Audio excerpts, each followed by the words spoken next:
I have already explained you it is better to work in digital domain as compared to the analog domain, especially if I talk about transmission and storage, because efficiency and cost is reduced in case of digital. So what we want to push most part of our analysis towards the digital side, but you already know all the real life signals are analog in nature. So how we can process it by using the digital system? That's why I'm going to explain you the whole arrangement, how it actually works, and we will also try to find out the part of this arrangement that we have to study in this course, in this digital electronics course. So at the input we have the analog interface, and also at the output we have analog interface. I will call this one analog in, and this one analog out. And I'm considering every action in this part from starting. The start is the measuring of the signal, and then we convert it to the electrical signal. For example, if you are measuring temperature of one furnace in the steel plant, then definitely you have to introduce the thermocouple in the furnace, and you will convert the heat energy, or you can say the difference in the temperature, to the electrical signal that we call as the transducer. In the same way, if you are measuring the sound, then definitely you have to convert it to the electrical by using the transducer. I'm considering that in this, and also I'm considering all the manipulations like increasing the amplitude, etc. and etc. in this. Similarly, I'm also considering all the processes that you have to do for making the analog input available to outside world in this. Now we will especially focus on how to convert this analog signal to digital, and then again the digital signal back to analog. So let's see what we can do.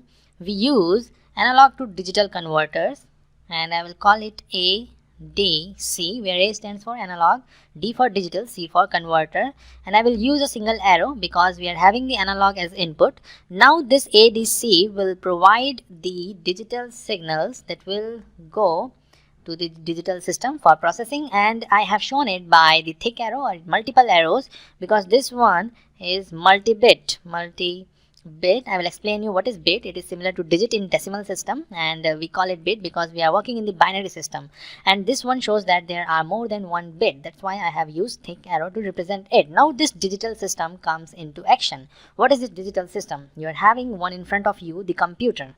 The computer is the digital system. The calculator is the digital system, or you can say the watch. Your watch is also digital system, and the measuring instruments are also the digital system, etc. and etc. So this digital system's task is to manipulate the data and process it according to your need, and once it is processed, it again has to give it back to the real world, and then the output is the multibit.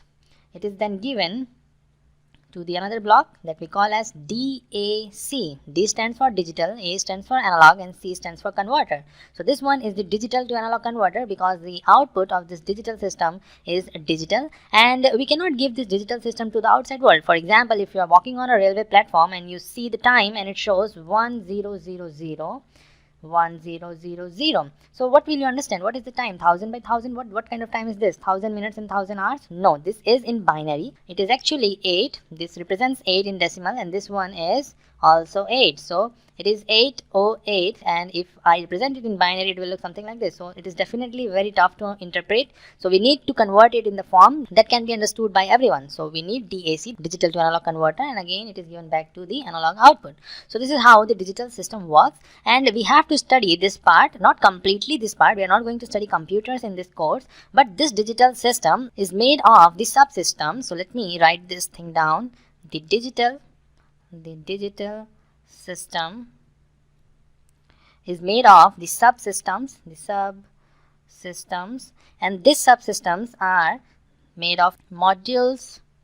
I'm actually making the hierarchy of the digital system, and after modules we have basic units. I'm not going much into the basic unit because we don't have the background knowledge to understand this, but you can consider the logic gates.